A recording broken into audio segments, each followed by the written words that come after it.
வணக்கம் மக்களே, welcome to Naresh world. Hello friends, welcome to Naresh world. வாங்க இன்றைக்கி ஒரு ஹெல்த்தியான டிப்ஸ் தான் பார்க்க போகிறோம். இட்லி தோசை போர் அடிச்சு போதா, அப்போ இந்த மாதிரி கொடுத்து பாருங்கள், ரொம்ப நல்லாயிருக்கும்.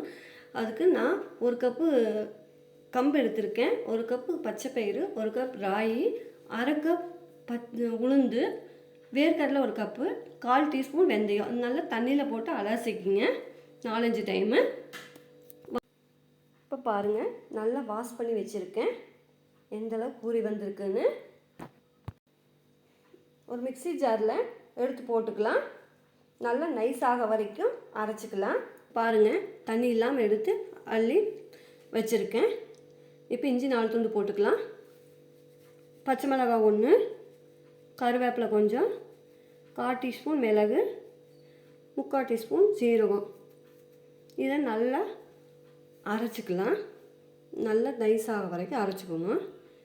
பாருங்கள், அரைச்சது எப்படி இருக்குன்னு திரியாக இல்லாமல் ரொம்ப நைஸாக இருக்குது. தண்ணியாட்ட இருக்கிற மாதிரி கொஞ்சம் மீடியமாக இருக்கணும். இப்போது வெங்காயம், பெரிய வெங்காயம் 1 எடுத்து வச்சுருக்கேன், 5 வரமிளகாய், ஒரு 4-5-6 பூண்டு எடுத்து வச்சுருக்கேன். இப்போ எண்ணெய் ஊற்றிக்கலாம். உளுந்த பருப்பு கடலைப்பருப்பு போட்டு நல்லா வறுத்துக்கலாம். செவக்க லைட்டாக பெரிய வெங்காயத்தை ஆட் பண்ணிக்கலாம். இப்போ நல்லா தாளிச்சிக்கலாம். வரமிளகாய் எல்லாமே ஆட் பண்ணிட்டேன். தக்காளி ஒரு 2 துண்டு போட்டுக்கலாம். இப்போ தாளிக்கிறதுக்கு எண்ணெய் ஊற்றிக்கலாம். கொஞ்சம் கடுகு, கடலைப்பருப்பு,